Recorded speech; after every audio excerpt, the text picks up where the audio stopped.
Myself chef Rupal. હું વલસાડ ગુજરાતથી છું. હાલના માસ્ટર શેફ સિઝન 7ની બેચ કેટેગરીની સિલેક્ટેડ પાર્ટિસિપેટ છું. ગુજરાતી રસોડામાં આપનું સ્વાગત છે. આજે આપણે બનાવીશું પ્રપન્ના મસાલા સાથે દહીં ચીઝ ટોસ્ટ બે. આ મમરા છે જે ભેલની જાન છે. મમરા વગર તો ભેલ થતી જ નથી, રાઈટ? આ આપણે ટોસ્ટ છે જે આપણને ક્રન્ચીનેસ આપશે. સાથે સાથે આ સેમ છે જે આપણને મેલ્ટિંગ જેવું થશે ફીલ. આ આપણી પૂરી છે જે ક્રિસ્પનેસ આપશે. આ ચના દાળ છે જે મસાલાથી એકદમ આપણું ટેંગી ટેસ્ટ આવશે. આ ગાર્લિક ચટણી છે જેનાથી થોડી સ્પાઇસનેસ આવશે. આ આપણી ખજૂર આંબલીની ચટણી છે જે એકદમ સ્વીટનેસ ફીલ કરશે. આ તીખી ચટણી છે ધનિયાની જે અત્યારે સમરમાં આપણા માટે બહુ જ સારી છે. આ દહીં છે જે સમર માટે ગુડ ફોર હેલ્થ છે.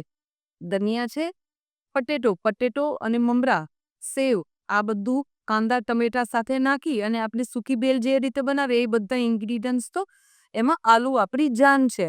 તમે કઈ પણ વસ્તુ આ બધી વસ્તુ તમે મિક્સ કરો, રાઈટ? અને પછી તમે ચાટ મસાલો જો નહીં નાખો તો તમને ટેસ્ટ જ નહીં આવે. અને પ્રપન્નાનો ચાટ મસાલો એટલો ટેસ્ટી અને એટલો ફ્લેવરફુલ છે કે તમારી ભેલની ચાટ લગાવી દેશે. તો ચાલો આપણે શરૂ કરીએ. 1 ચમચી જેટલા ટમેટા નાખશું. એપ્રોક્સ તમે અપ એન્ડ ડાઉન કરી શકો છો. પછી ગ્રીન ચીલી અને ઓનિયન છે એને મેં ઝીણા ચોપ કરી લીધા છે. આપણે એને એડ કરશું. આલુ છે એને તમે ઝીણા ચોપ બી કરી શકો, પણ થોડા ચંકી ટેસ્ટ આવે એના માટે આ રીતે આપણે હાથથી મેશ કરવાના છે. થોડા જે ચંકી ટેસ્ટ આવશે અને થોડો મેશ માવો પણ આવશે. આ રીતે આમાં મિક્સ કરવાનું છે. પછી નાખશું ધનિયા પત્તી, લસણની ચટણી નાખશું. તીખું તમે તમારા હિસાબે અપ એન્ડ ડાઉન કરી શકો છો. આ છે ખજૂર આંબલીની ચટણી. આ ગ્રીન ચટણી મેં બનાવેલી છે. પપ્પનનો ચાટ મસાલો, સિંગદાણા, અદરક, મિરચી અને ધનિયા પત્તી બધું ક્રશ કરી અને આ ગ્રીન ચટણી મેં બનાવી છે. હવે આ બધી વસ્તુને આપણે મિક્સ કરશું.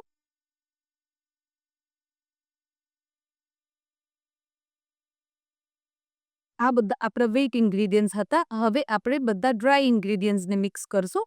જેમાં ફર્સ્ટ આપણે નાખશું પૂરી, જેને હાથેથી ક્રશ કરવાની છે. પછી આવશે ચના દાળ. ચના દાળ વગર ભેલ તો બનતી જ નથી. પછી આવશે સેવ. રેસીપીનું નામ આપ્યું છે દહીં ચીઝ ટોસ્ટ ભેલ. તો ટોસ્ટ વગર તો આપણી ભેલ બનશે જ નહીં. હવે આપણે લાસ્ટ બટ નોટ લીસ્ટ મમરા નાખશું. દહીં ચીઝ ટોસ્ટ ભેલ છે તો દહીં આપણા જે વેટ ઇન્ગ્રીડિયન્ટ્સ છે એમાં નાખવાનું છે. તો હવે આપણે દહીંની ઉપર નાખશું પ્રપન્નાનો ચાટ મસાલો જે આપણા ભેલની જાન છે. હવે આ બધી વસ્તુ આપણે મિક્સ કરવાની છે. ડ્રાય ઇન્ગ્રીડિયન્ટ્સ અને વેટ ઇન્ગ્રીડિયન્ટ્સ અને ઉપરથી આપણો પ્રપન્નાનો ચાટ મસાલો. ફ્લેવરફુલ એટલો સરસ છે, એટલી સરસ સ્મેલ આવે છે. જરૂર તમે યુઝ કરજો. ભેલ તો આપણી બની ગઈ છે ટેસ્ટફુલ. તો ચાલો આપણે પ્રેઝન્ટ કરી લઈએ.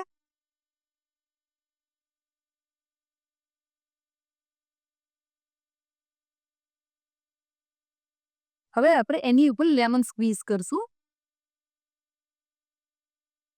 દહીં ચીઝ ટોસ્ટ ભેલ આપણી ઓલમોસ્ટ કમ્પ્લીટ થઈ ગઈ છે. પણ તમને લાગે છે કે કંઈક અધૂરું છે? Yes, this is cheese.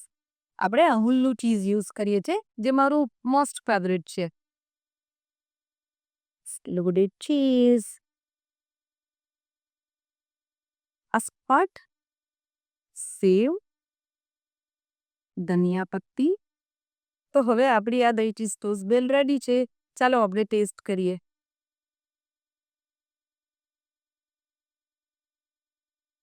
Test તો બહુ જ સરસ છે. જો તમે પણ આટલી ટેસ્ટી દહીં ચીઝ ટોસ્ટ ભેલ બનાવવા માંગતા હોય અને જો તમને અમારી રેસીપી ગમી હોય ગુજરાતી રસોડાને લાઇક, શેર એન્ડ સબસ્ક્રાઇબ કરજો. અને હા, બેલ આઇકોન જરૂરથી દબાવજો નવા નોટિફિકેશન માટે. Thank you Prapanna, this beautiful hamper.